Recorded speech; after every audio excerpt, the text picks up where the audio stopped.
Hi everyone, it's Rachel from Sage. How are you today? So this is Project Pan Eyeshadows 2024 episode 1 using the Tasha Denona's Yucca palette, focusing on the shade Fushi, which is my target shade for that palette. Just got a flat brush there. Now this formula is very buttery. It's a satin matte finish as well, so I think it's a cream to powder formula, this one, but I absolutely love this shade and I am certain I can hit pan on this. I probably won't finish this shade this year given that I have so many other eyeshadows, but I will definitely hit pan because there is a very large dip in that. So you can see it's a really rich mustard colour and it is extremely smoothing on the eyelid. I'm just going in following the line of the crease there and my natural eye shape, and I'm using it as a base shade for the shimmer.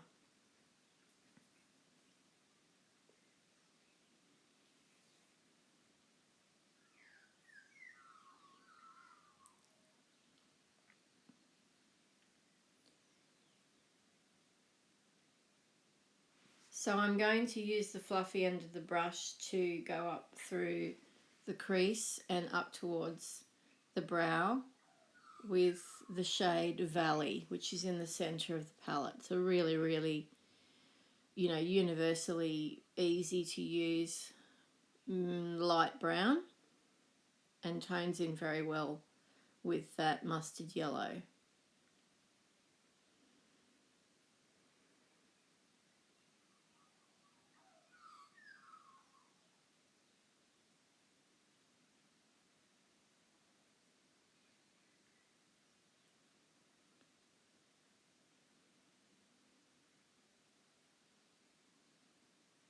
I'm putting that onto the flat end of the flatter brush end now and accentuating the outer corner, creating that V. And I'm also going to use that brush to go along the lower lash line.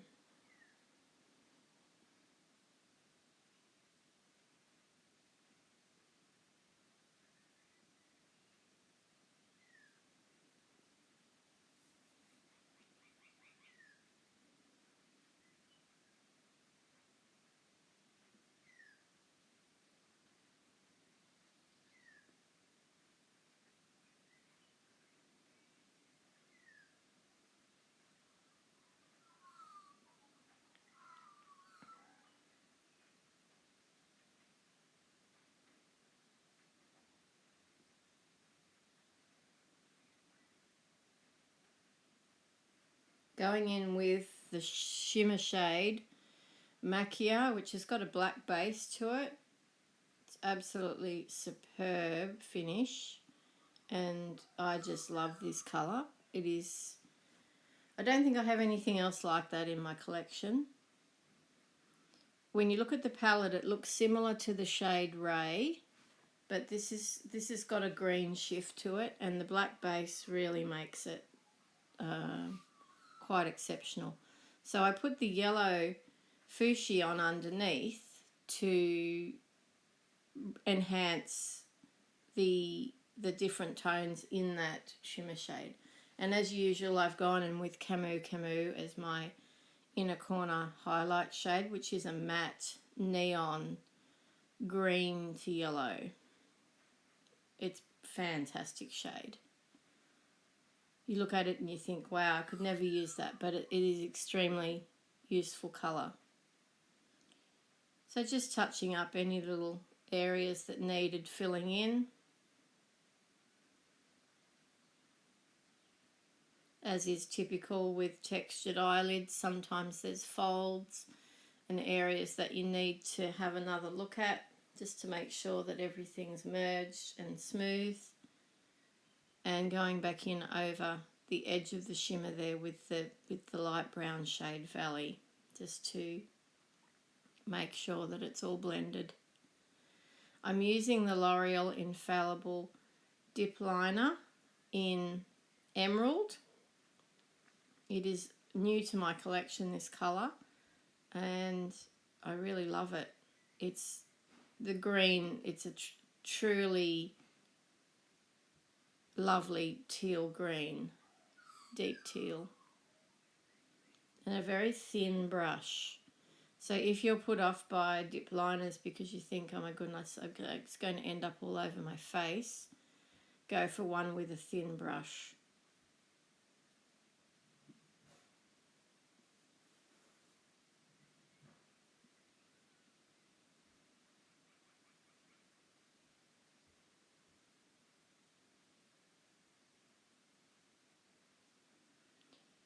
So this is the Natasha Denona Macro Tech Pencil in the shade Fushi, the same colour that's in the palette.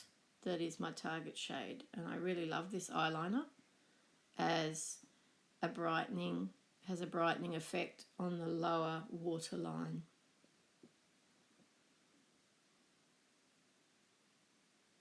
And that's very easy to use. Mac Stack Mascara. I have so many mascaras. I have too many open at the moment, but I always come back to this one. It probably is still my favourite, and I can put it on and I can keep putting it on, layering it, and it never goes, my lashes never stick together. It does go a little crunchy, but I don't not particularly worried about that, as long as I have volume and length. I've got lots of fallout there on my face. So here's the other palette. So this idea of this is that I'm showing you two looks that are quite similar but still different, and you'll see why in the end. So I've gone in with the shade Unique there, and you can see it's a yellow as well, but it's certainly not the texture of Fushi. This is a pretty conventional matte, and this is the BH Citrine palette. So my target shade in this palette is the pressed glitter called Brilliant, but obviously I have to set the look up first, so that's what I'm doing here. And even though I'm going about things in a different way, in a sense the result is similar, although you'll still see that there's plenty of difference.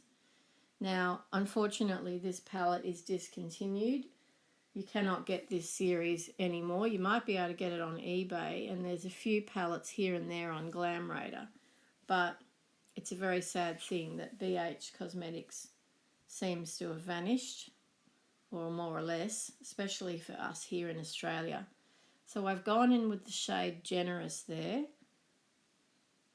and adding that over the top of Unique basically creates a similar colour to Valley that's in the Yucca palette. So if you have this palette and you're not sure how to use it, mix your shades. So there I've gone in with the deepest shade in the palette called Inquisitive. It's a really lovely chocolate brown. I actually really like that shade a lot. And I've just added that as another layer of depth in colour.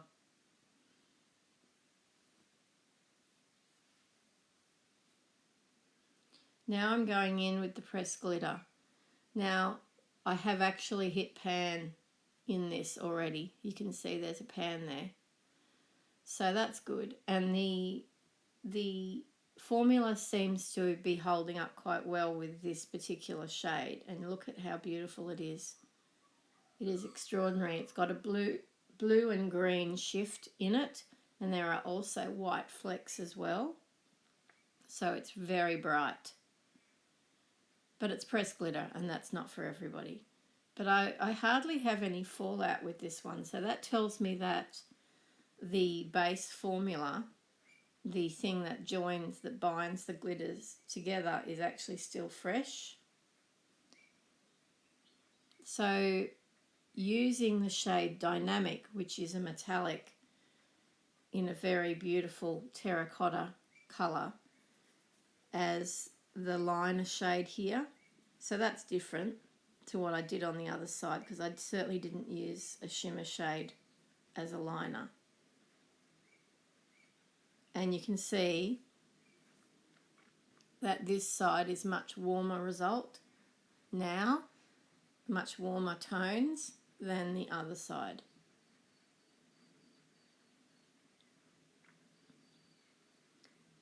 I also think you can see that the effortlessness of the Yucca palette is on show, because I've had to use less shades and I've had to do less blending to get the result I wanted. And that should be the case, because that's a palette that's, you know, over $100 in Australia, whereas the BH one was nothing like that. So this is another of my dip liners. This is one of my favourites, the L'Oreal Matte Signature in Brown Velvet. No, it's just called Brown, Signature Brown, sorry. And it is a dark chocolate matte dip liner. Now the brush on this one isn't as fine as the infallible version, which is interesting because they're basically the same packaging when you look at the bottle. But the dip liner, the brush tip dip liner is a bit thicker. I love this one. I use it a lot. So of course I've just put some mascara on. Now I'm just using a powder foundation. I've already started doing it to try and clean up the fallout, particularly in that under eye area, and I'm putting it on with a Velvet Puff applicator. You can see the sheen on that eyeshadow there. I'm looking at something. Oh, that's right, I've got my iPad playing. I'm watching YouTube actually while I'm doing this, filming this. So I've gone in with a Beauty Creations Lime Time liner for the waterline. It's a bright yellow. I'm not sure that I'm getting much colour payoff here. I'm certainly getting more colour payoff with the Natasha Denona, and so I should, because the Natasha Denona liner is $30 something, and this one is, I don't know, 10 maybe. So yeah, sometimes you really do get what you pay for. Not always though. So this bit of footage I've sped up because it's just featuring products that I use all the time and you've seen before, and you know how much I love my bronzer. So this one is definitely, there's loads of pan in this bronzer, which is the Napoleon Purtis one. And I don't know, will I be able to finish it this year? It's a huge amount of product, but I've made good progress last year on it, and I'm really hoping to get it done this year.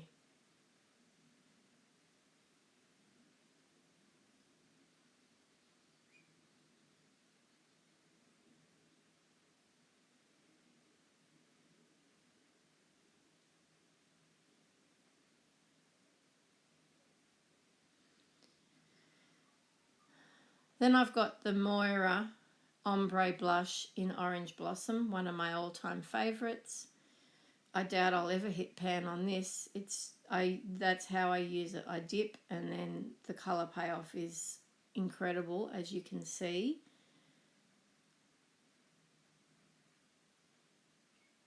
I like to dip right in the centre so I get that colour variation on my brush. And it goes so well with bronzer. It just blends so well with bronzer. You don't get two stripes of colour. You can see the blending of the Natasha Denona side is much better, much more even. That's not to say BH is bad quality, but it is an older palette. So, you know, this is why I'm wanting to hit pan in there, because I don't want them to just get chucked away without me having given them a good go.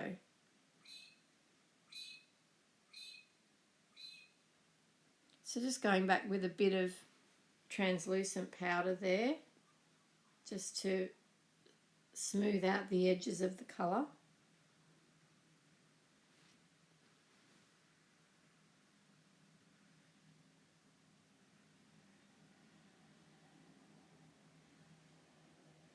I'm using the Barry M Cheek and Lip Balm blush, and it's in the shade Caramel Kisses.